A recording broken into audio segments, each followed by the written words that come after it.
मैं डॉ नौरशिक हूं। आज मैं आपको बिना खींचाव के तंग कूल्हे के फ्लेक्सरों को ठीक करना सिखाऊंगा। बढ़ते रहो।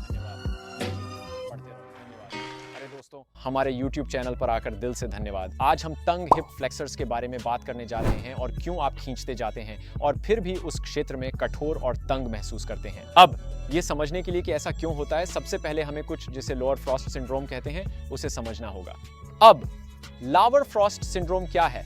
खैर, एक व्यक्ति थे प्रोफेसर व्लादिमीर यांडा, जिन्होंने दशकों पहले कई मरीजों के साथ काम किया और बार बार उभरने वाले इन पैटर्न्स को देखा, जिसमें हिप फ्लेक्सर्स की अत्यधिक सुविधा शामिल थी।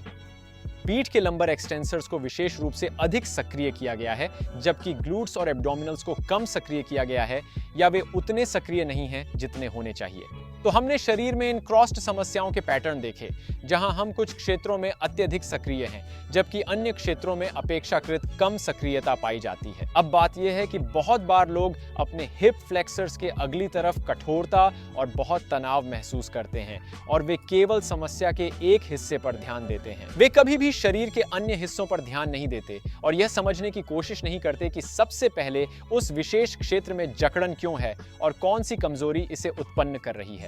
आज हम आपको यह सिखाएंगे कि शरीर के अग्रभाग में जकड़न को कैसे संबोधित किया जाए और साथ ही अन्य हिस्सों की समस्याओं का प्रभावी और सही तरीके से समाधान कैसे किया जा सकता है, ताकि आप समस्या को ठीक कर सकें। चलिए इसे शुरू करें।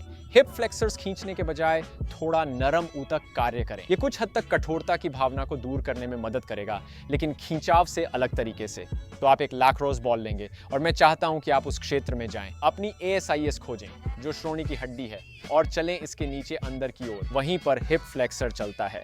हम नीचे जमीन पर उतरेंगे और गेंद ठीक वहीं पर रखेंगे और फिर आप धीरे धीरे उस क्षेत्र में रोल करेंगे। उन स्थानों को खोजें जो थोड़े दर्द करते हैं, थोड़े कोमल हैं। मैं चाहता हूं कि आप उन पर लगभग 30 सेकंड से 1 मिनट तक बैठे रहें। अगर ये अच्छे से कठोर हैं तो थोड़ी तकलीफ हो सकती है, जैसे कि एक सख्त मालिश करने वाले थेरेपिस्ट के पास जाना आखिर में ये फायदेमंद होगा। तो थोड़ा फोम रोलिंग या लैक्रोस बॉल उसी क्षेत्र पर 1 या 2 मिनट फिर ऊपर आने के लिए। तो ये पहला कदम है। हमने बस सामने की कठोरता को संबोधित किया। अब आइए दूसरे बिंदु की बात करते हैं, जो होगा ग्लूट्स, निष्क्रिय या खराब समन्वित ग्लूट्स। इसका मतलब यह नहीं है कि ग्लूट्स जरूरी तौर पर कमजोर हैं। इसका बस यह मतलब है कि वे सही समय और सही तीव्रता पर सही तरीके से काम नहीं कर रहे हैं। तो हम जो कर सकते हैं वह एक ब्रिज है। मैं स्लिंगशॉट का नेचुरल हिप सर्कल बैंड का उपयोग करने जा रहा हूं। हम उसे घुटनों के चारों ओर लगाने जा रहे हैं। हम ब्रिज करने के लिए तैयार हैं। अब पैर को सही स्थिति में रखें। हम अपने पैरों को जमीन के अंदर अच्छी तरह से मजबूती और ताकत के साथ धकेल रहे हैं। कूल्हों को ऊपर उठाओ, ग्लूट्स को कसकर अच्छे से निचोड़ो। इस स्थिति में 5 से 10 सेकंड बनाए रखो, फिर धीरे धीरे नीचे आओ। यदि हैमस्ट्रिंग्स में ऐंठन हो तो आपके पास 2 विकल्प हैं। सबसे पहला, अपनी एड़ियों को शरीर के करीब लाएं। यह आपके हैमस्ट्रिंग्स की खिंचाव या लंबाई को निश्चित रूप से थोड़ा कम कर देगा। हिप एक्सटेंशन में वे छोटा योगदान देने में सक्षम हैं। इस कारण आपके ग्लूट की गतिविधि वहीं बढ़ेगी। दूसरी बात यह है कि आप अपनी अंगुलियों को जमीन में और ज्यादा दबाओ और ये क्रिया अच्छे से करो।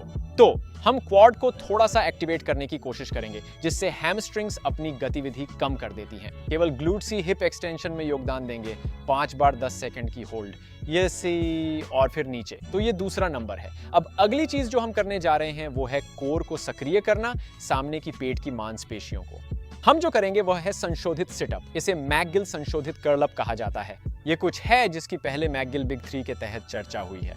अब इसका फायदेमंद होना इसीलिए है कि हम सामने के पेट की मांसपेशियों को बिना जांघों पर निर्भर हुए काम में ला रहे हैं। अब अगर आप एक सामान्य क्रंच या कर्ल अप करते हैं तो आपके ऊपरी शरीर को जांघों की तरफ लाने की पूरी प्रक्रिया का अधिकांश हिस्सा आपके हिप फ्लेक्सर्स द्वारा ही नियंत्रित किया जाता है। अगर ये पहले से ही ज्यादा इस्तेमाल होते हैं या सक्रिय हैं तो हम उन्हें नहीं चाहेंगे। हम उन्हें समीकरण से बाहर निकालना चाहते हैं। तो यही करने जा रहे हैं। हम उन्हें गिराने जा रहे हैं। आपके निचले हिस्से के नीचे हाथ रखेंगे। ठीक है, हम आपके कोर को ऐसे कसेंगे जैसे कोई व्यक्ति आपको पेट पर घूंसा मारे। फिर मैं चाहता हूं कि आप अपना सिर उठाएं इसी तरह, और यहां से इसे 10 सेकंड के लिए पकड़े रहें और फिर वापस नीचे। और जब आप वहां ऊपर हैं तो आपको छोटे छोटे सिप्स हवा अंदर और बाहर लेनी है, जैसे आपके मुंह में एक स्ट्रॉ हो। ऊपर 10 सेकंड। देखें कि अंदरूनी पेट की मांसपेशियां कैसे मेहनत कर रही हैं। फिर वापस नीचे। यहाँ करते समय हम आपकी कमर की मांसपेशियों को नहीं खींचेंगे। हम ग्लूट्स और अग्रभाग की पेट की मांसपेशियों को प्रभावित करेंगे और ऐसा करते समय आपकी कमर की मांसपेशियां स्वाभाविक रूप से शांत हो जाएंगी। उन्हें इतना उत्तेजित या सक्रिय नहीं किया जाएगा और हमें वे मांसपेशियां खींचने की जरूरत नहीं। यदि आप चाहें तो एक व्यायाम है जिसे करने से कभी-कभी पीठ के निचले हिस्से में तनाव कम हो सकता है और वह है कैट कैमल। तो यहां से आपको बस इतना करना है, क्या है?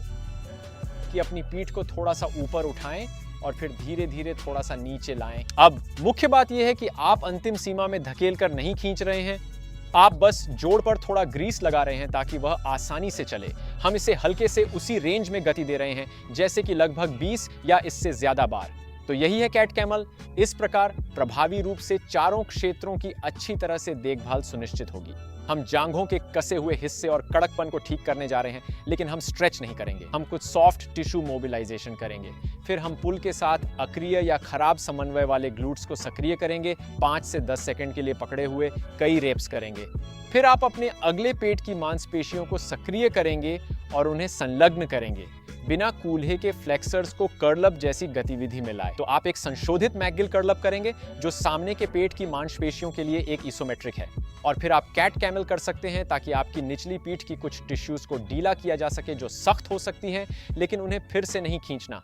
अगर आप इसे चारों तरीकों से प्रभावी ढंग से करते हैं तो आप निचले क्रॉस सिंड्रोम को इस तरह संबोधित करेंगे जिससे तंग हिप फ्लेक्सर्स का समाधान होगा जिसे पहले खींचना बेअसर था। मुझे उम्मीद है कि आपको यह त्वरित YouTube वीडियो पसंद आया। अगर हाँ, तो कृपया मेरे चैनल को सब्सक्राइब करें, वीडियो को लाइक करें और टिप्पणी करें। मुझे बताएं कि क्या आपको यह पसंद आया और अगले वीडियो में और क्या जानना चाहते हैं।